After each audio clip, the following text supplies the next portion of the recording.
የሩታዬ እንግዲህ የሰርግ ጊዜ የዱባይ የነበረ ቪዲዮ አምጥቼላችኋለሁ ማለት ነው ውዶቼ። ሩታ እንግዲህ በፊሊተር በጣም አሳምራታል።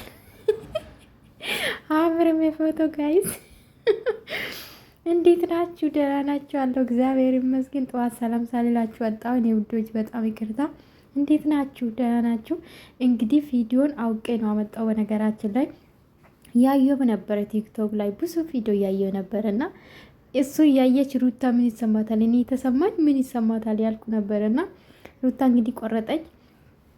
ያው ከቆረጠች ነው እንደ ጠዋት እንዳልኳችሁ ሴት ልጅ ማለት ነው። ግን እኔ ጠባሳ አለ አይደለ? ጠባሳ ጥሎ ነው የሚሄደው። በነገራችን ላይ ያንዳንዱ ነገር ደስታም ይኖራል፣ እኔ የተከፋችሁበትም ነገር ሊኖር ይችላል እና አይጠፋም። በነገራችን ላይ ጠፋታ እንደዚህ አምሮባችሁ እንደዛ እልል እንዳልተባለላችሁ ዛሬ ግን በጣም ያሳዝናል። ዛሬ እኔ እንጃ ከርሜላ ገማ እንደዚህ ትሳሳም አባቱ ለሩታ ስንት ጊዜ ተንበርክኬ እንግዲህ ትላንትናም ተንበርክካ ላንተ ሰውዬ፣ እንዲሁም መንበርከክ መቼም አታቆም ሳስቦ ማለት ነው። የምታቆም ሰውዬ አይደለም አንተ ሰውዬ፣ እንደሆነም ሳይማርም። ይመቻችሁ ውዶቼ፣ ወዳችኋለሁ። ላይክ ሰብስክራይብ አድርጉልኝ።